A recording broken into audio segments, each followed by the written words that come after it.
Hey now, Forge fans.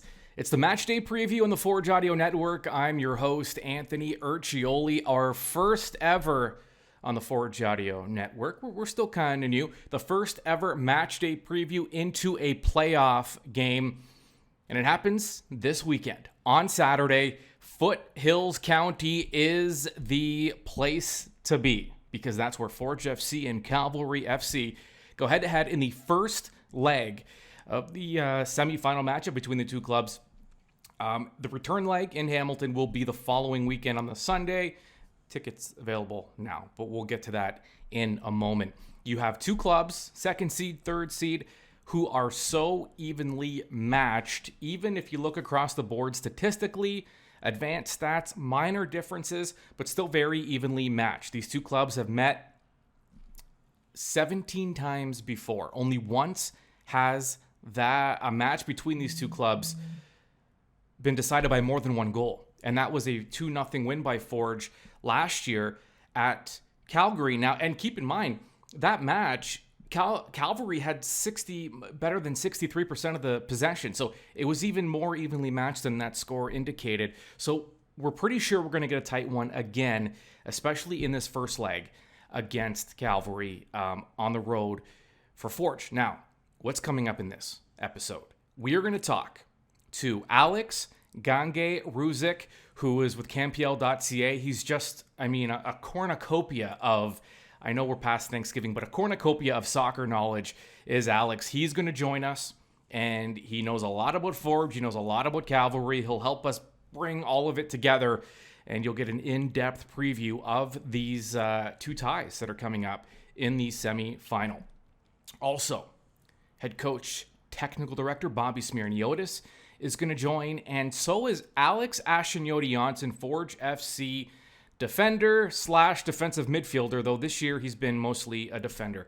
And what an incredible story Alex has been. We're going to break that down, talk about Alex's contributions. In fact, we might not be talking about, I don't want to be, overdo it here, but who knows what we're talking about now at this time of year if Alex isn't able to step in and kind of solidify that defensive unit for Forge FC. How many sports can you think of? How many athletes have been able to just completely switch positions at this stage in their career after they became a pro because of how prolific they've been at their position? For Alex Achinioti-Jönsson, it was as a midfielder. He's asked to play defense. He asked actually to play center back and impressed. And he has been the glue for that unit, and it's been unbelievable. So we'll hear from Alex. We'll hear Coach talking about Alexander as well. One, I mentioned the stats earlier and how evenly matched these two clubs are. The one stat that stood out as I went through the advanced numbers is, first of all, Cavalry loves to shoot the ball. Now, Forge, they've talked about wanting to get more shots on target and get more attempts, but Cavalry just lets it fly. Cavalry will take shots. They will test you early. They will shoot from almost anywhere. A little bit of a different approach than Forge. As similar as they are in terms of how they like to attack and possess the ball, this is one thing. Forge wants more quality. So they'll work it into the box. They like the quality up front with their forwards. They're confident in every single one of them, 1v1 inside the box. And so, they encourage their players to take players on, to get aggressive, to go right at the keeper, to get balls into dangerous areas. Cavalry, though, is confident in their ability to score from distance. So when they see it, and it helps when you have some of the midfielders they have, Ali Musi is an example, they have guys that will let it rip from well outside the 12-yard box. Forge is near the bottom of the league when it comes to attempts from outside of that 12-yard area. And part of that's by design because, again, they're looking for higher percentage chances. Cavalry, though, bit of a different story. And I think that's the one kind of thing that stood out to me. But let's check in with the club, see how they're feeling. As I mentioned earlier, we're going to check in with our CanPL correspondent, Alex Gangué-Ruzic.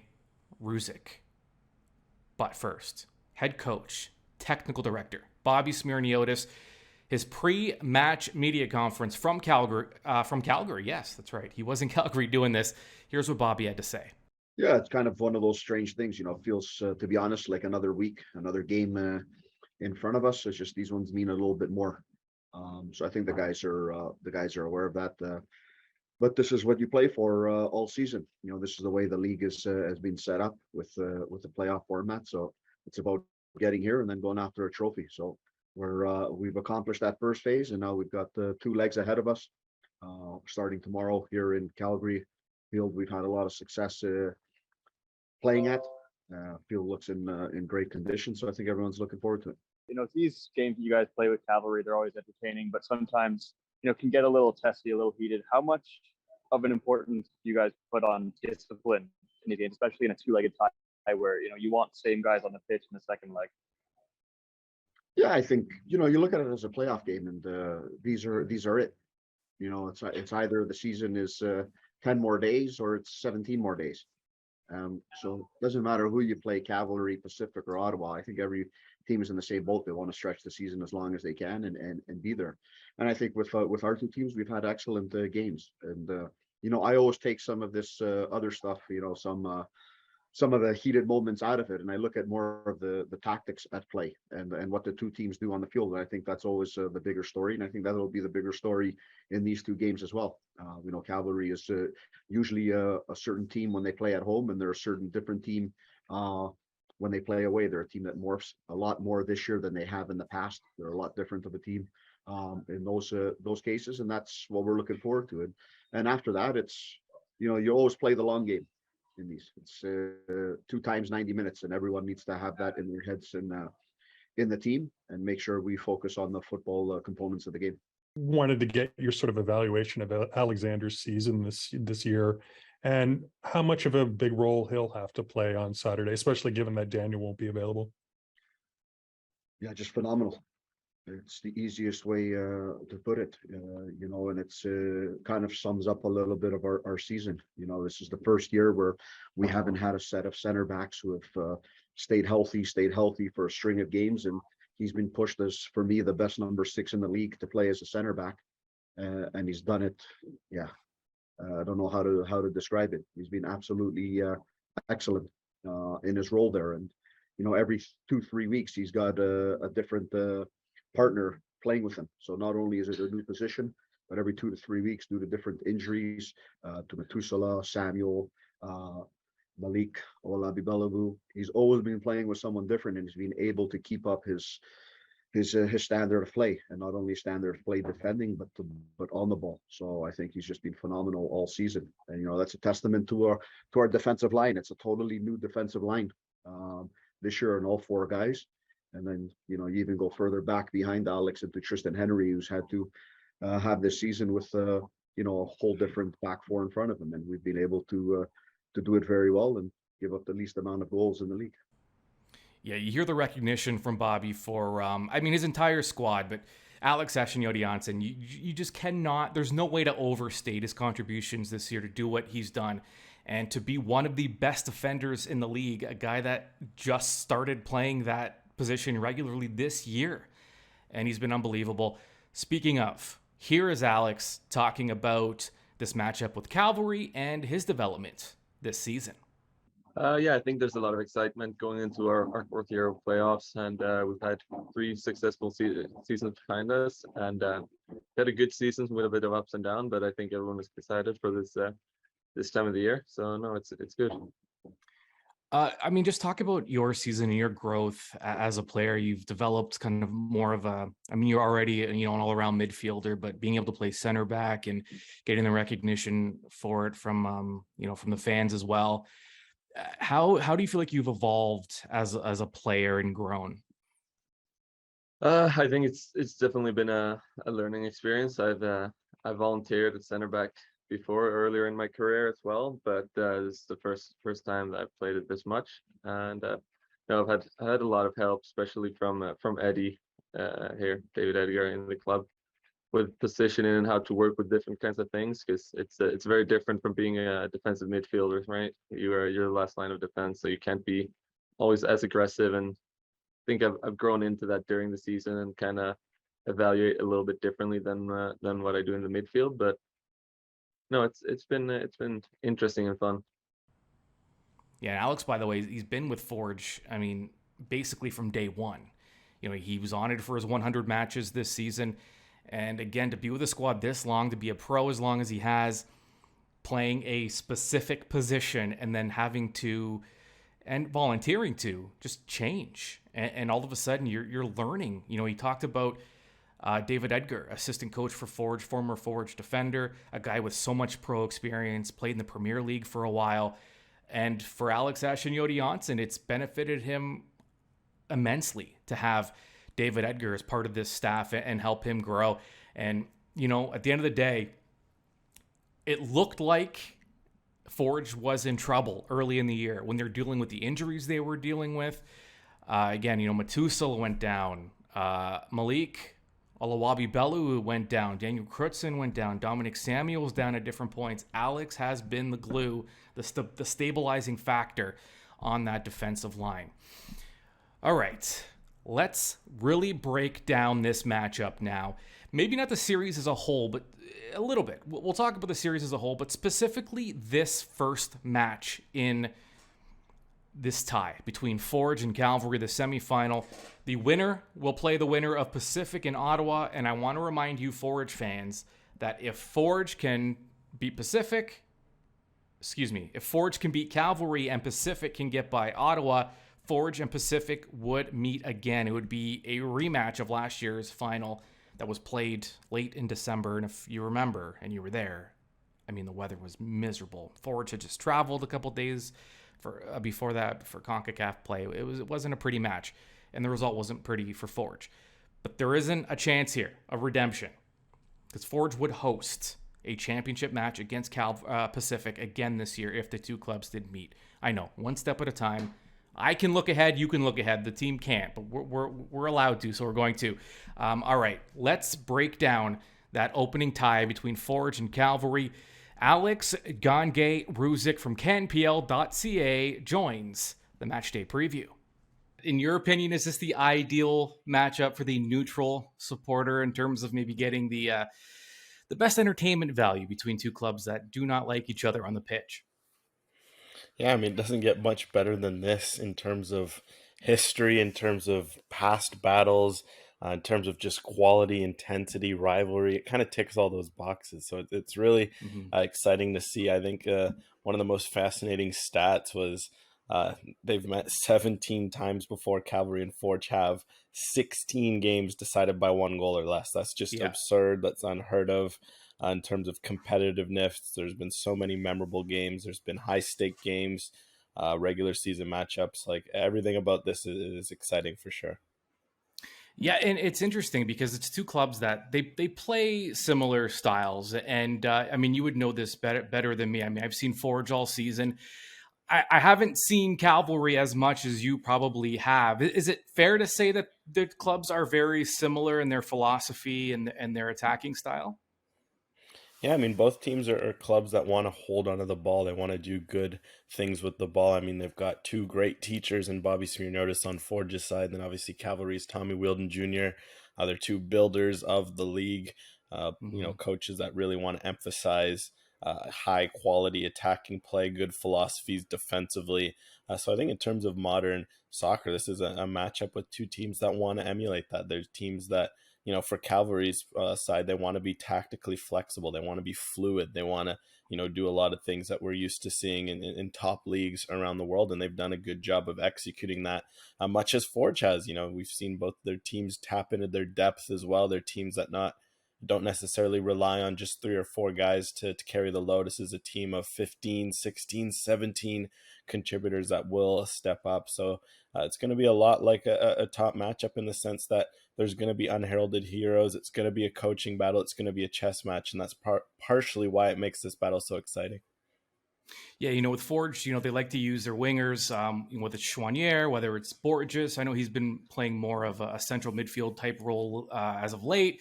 But there's a lot of attacking spaces. Bobby talks a lot about attacking spaces, and a lot of those spaces are on the flanks. Cavalry, what makes that attack go? What is kind of their bread and butter when they are on the front foot? Yeah, I mean, they've always done such a good job of attacking wide areas as well. That's been an area they've always thrived in. They've had the ever reliable Jose Escalante has been an example of, what sort of that wide play looks like. Their fullbacks love to push forward. You see Bradley Vliet will push forward. Dan Klomp will also push forward from the fullback sometimes, no matter which winger it is, if it's Ben Fisk, if it's John Anil SC. We've seen also the wide players are a key area of emphasis. And then from there, it's trying to get the ball to use the number 9 as a focal point. That's one thing that Cavalry has done a great job this year, is using the number 9, because they've had so many options. I mean, first it was Joe Mason, then he was hurt, and then it was Erben Peppel, and now he's obviously in Europe. And then Meyer Bevan has also contributed. They kind of play a system that tries to get the number 9 the ball in those areas, and then try to get those shots, those crosses in from there.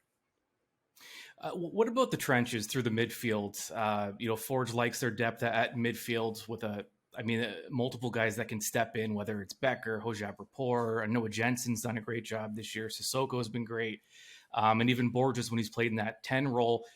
Cavalry's midfield, does it stack up? Is it relatively on par with what Forge is able to put out? Yeah, I mean, there's a lot of depth as well in midfield, and I think that's like we've seen with Forge, it's what makes the modern teams tick, is what goes on in midfield. I think a super underrated contributor has been Ali Musi this year. He's stepped up big time in that number 10, and he's kind of a guy that when we talk about the wide areas, he's someone who benefits in the middle, playing off the striker, kind of creating space. You look at it, the depth around him, be it Elliot Simmons, Charlie Trafford, Elijah Adekubi, a lot of options who can step in. They're all different profiles too, which kind of lends to Cavalry's teams. Some days they'll be a little more possession oriented in midfield. We'll see players who can really play with the ball. The other days will be more of a physical battle in midfield. They have guys who will want to try and maybe slow things down there and make sure they don't get beat in that area. So the middle of the park is 100% key. And with Cavalry, they put a big emphasis on and off the ball as well. It's not, always what you can see on the ball. So a guy like Charlie Trafford, for example, who can get physical, who can mix things up in the middle, but also play on the ball is a big part of that. And I imagine in a playoff series of this nature where both teams, there's not going to be a lot of real estate, someone like that will be key for Cavalry to try and slow down Forge, because there's so much technicality in Forge's midfield, as we know. It's funny because, when you look at the two clubs as well in the matches these two clubs have played over the years, you mentioned the stat earlier, only one game has been decided by more than a goal. So when you look at that and how even the teams are and how evenly matched they are, even the match that Forge did win 2-0, I believe Cavalry had like 63% of the possession. So even in that game, it was close despite the scoreline. So I do wonder, though, those finer details, right? It could take one mistake from either side. It could come down to a set piece, a throw in. Do you get that feeling that the finer details will, maybe get magnified even more so in a matchup like this? Yeah, I mean, that's kind of always been the crux of this battle. It always feels like a battle decided on moments. It's really who can capitalize the moments, because how Forge are going to play, how Cavalry are going to play. So if you think back to that final, for example, when Forge beat Cavalry, what won them that final was two key moments. It was in that first leg where they were able to get that goal from Tristan Borges after, his penalty was saved minutes earlier. That was a moment that proved to be crucial. And then from there in the second leg, they had that moment at the end when Cavalry were pushing. And I think if you're looking at this game, it's going to be a similar blueprint. It's who can win that tackle in midfield, who can make that through ball at that crucial time, who can finish their chances, because it feels like a game where there's going to be limited amounts of those moments. So I think the team that can really shine in those moments can look very different. It can be as much as a defensive error. It can be a moment of brilliance in the attack. That's the kind of unique nature of this sort of game. So it's really going to come down to executing those sorts of details at a high level, especially those areas where teams have an advantage. I mean, set pieces is a great one you mentioned, just because coaches will plan, they will prepare. So I'm sure for Calvary, for example, they'll be looking at potential corner kicks that they can thrive on. With Forge as well, they're a team that loves set pieces. So it's really going to be a detail-oriented chess match. How do you think that the format changes things? When you have the two-leg semifinal, does it change how you approach the first game, knowing there's a second one? Do you, if you're Forge, for example, are you more willing to play for a tie? Not that Forge is ever going to play for a tie, but you can maybe be a little more patient. Maybe the chess match will be a little more prevalent early on. does the system lend itself to maybe just a change in approach than you would if it was a one-game knockout?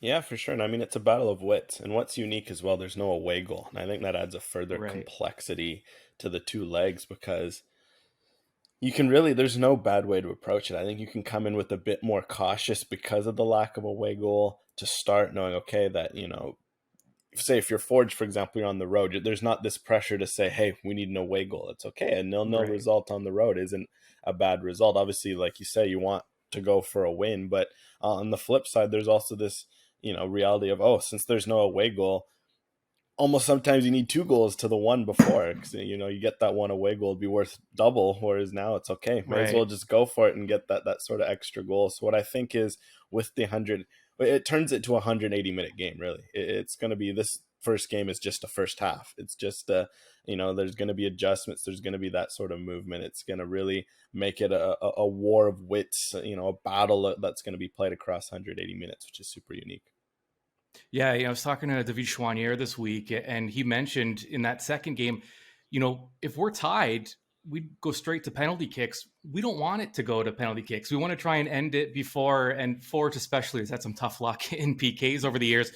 But it's, so even that kind of changes things where, one club, if some clubs might be okay taking it to PKs, especially on the road, but Forge is saying, we don't even want to leave it to chance. We're going to try and win this within the 90 minutes in that second leg. So there is already some of that kind of planning going into this tie. Yeah, for sure. And I think penalty kicks is always, an imposing figure. It really depends on the situation. I think for Forge, like you mentioned, it's a great point. You're at home the second leg. You want to get a win. You want to finish it in style. Maybe whereas for Cavalry, depending on the circumstances, if you're on the road, you kind of want, like in some cases, to be a team that gets penalty kicks on the road, because it can be such a momentum sapping thing. It can be frustrating. It can be choppy. You can really take advantage of that. So I think definitely the penalty kicks also adds another element. It kind of, again, adds to this unique specter of this 180-minute game where there's no away goals. It feels like it's going to be a 2 games. And I think in particular, the first leg is really going to prosper from that. Because I think, for example, if you're Cavalry, you're going to want to have a lead by the time you go to the second leg. You don't want to be chasing a game against Forge at home. Conversely, if you're Forge, if you can get that 1 or that 2 goal lead and you come to Tim Hortons Field and you're dictating play, that also is a huge advantage. So both teams will kind of have to go for it a bit in the first leg, because if it's tied heading into the second leg, that will certainly change things, especially with the lack of away goal and the penalties looming. Yeah, awesome stuff. I do want to ask you, though, before I let you go, because there is going to be interest in the other matchup, because if Forge can make it through and Pacific can make it through, Forge would host that 1-game championship, be a rematch of last year under better weather conditions, I would imagine. But that other series, what do you see coming? Ottawa's one of those teams that they still can't quite get the full respect of the other clubs. And maybe it's because of their style. Maybe it's because they just haven't been there like the other clubs have. What are you expecting to see in that other tie between Ottawa and Pacific? Yeah, the other tie is also very fascinating, just because you got 2 unique clubs. I mean, Ottawa's one where they've had they're the new kids on the block, so to speak. They've come in a bit later, but now they've obviously done very well to put together a great project. And what's scary about Ottawa, if you're watching, is that this seems like a team that's built for the playoffs. They're defensively sound, and teams, as Pacific showed last year, when you don't give up many goals, you're always going to just naturally have a chance to win titles with some timely goals. So Ottawa's got that foundation about them. They've got the home field advantage secured throughout the playoffs. They obviously will feel that they can continue what they've been doing. But meanwhile, Pacific, it's always scary to see a team that's kind of got that championship mentality. And it kind of shone through when a month ago it looked like they might miss out. It looked like it could have been Valor instead. And then they said, no, let's just, put the nose down, take care of business, make it in the playoffs. That's sort of scary how ruthless it was. It was 3 wins, 3 back-to-back clean sheets. It was like they were starting to look like that Pacific in the playoffs. So I think because of that, it feels like 2 teams that are built to play in the playoffs. So I feel like that tie is going to be very, very tightly contested in that regard. It feels like one where goals might not be there as much, whereas in this Forge Cavalry game, you just feel like, because both teams are going to want to go for it, that might lead to some friction, might lead to some goals. obviously with cards potentially as well. That always Right, opens up yeah. space for Good attack. point. Whereas the other game, it feels like it's going to be a real like iron, two iron rods going at each other. And I think it's going to be interesting. Say if Forge is playing Pacific or Ottawa, that's going to be a similar kind of final. And those sorts of finals are tough because, as Forge learned last year, all it takes is one moment. Absolutely, yeah. And teams that don't make a lot of mistakes, like, I mean, Ottawa plays, virtually as mistake free as you can in this sport, and they're not giving you anything, so you do have to earn it. It's the kind of, we look at these final four clubs, and in true CPL fashion, the parity this year has been unbelievable. I mean, you wouldn't be surprised if any of these four teams raise the trophy at the end of the year. That's how evenly it feels right now. Yeah, and I mean, I think the fact that just 3 points separates all of them kind of is Yeah. fitting of that, but it's exactly it. And what's cool, I guess, in a way, is that each team kind of has its unique way about going about things. I mean, you got the Ottawa defensive fortitude, that mentality, and with Forge, you go that they've also got that winning mentality, but they're a bit free flowing about how they go about things. They've got the lead, that best attack in the league, an attack that's deep. But then you go to Cavalry, they're so versatile. They play in different ways. They'll attack you. Some days they defend, some days they attack. You kind of don't know what to expect. And then, you go over to Pacific as well, and they're just a very fluid, team, a team that defends well, likes to score goals. It's kind of cool that every team's done it their way too. There hasn't been one blueprint that you follow this way. And I think because of that, it's going to be really cool to see how these different styles mesh and match up across these series. Great point. My takeaway from this is that we should have spoken sooner in the season. I'm upset that I waited this long to talk to you, because that was great. Alex, thanks so much for doing this. Awesome. Well, pleasure, Anthony, anytime. I'm genuinely upset that we're just hearing from Alex Gangué-Ruzic now. I mean, just so much soccer knowledge, articulated so well, really knows this league and knows the clubs. Listen, I'm not one to say that people should lose their jobs, but the producer of this show should lose their job for not booking Alex sooner. I will talk to the producer, who is me. I will talk to myself and make sure that never happens again, and we have Alex on way more often. All right. This is it. I mean, this is pretty much everything you need to know to going into this match, everything you need to be prepared for it. And at the end of the day, you're likely out there you're just going to be cheering on your Forge FC. You don't care about the nitty-gritty, but it's nice to have the background, but you just want to get this going and see what the result is going to be. And you're curious to see what the scoreline will be that will carry over into the second leg of this tie between Forge and Cavalry, because the second leg will be played at Tim Hortons Field in Hamilton next Sunday. I was so excited I knocked my microphone over. It's next Sunday. Tickets now available. Be part of history. A historic matchup between Cavalry and Forge at Tim Hortons Field, and you can be there live. Go to forgefc.ca/tickets and make sure you are there in person, because I will be. But let's see what happens this weekend. Forge, Cavalry, out west in Foothills County. We know we're in for a good one. Enjoy. We'll talk to you soon.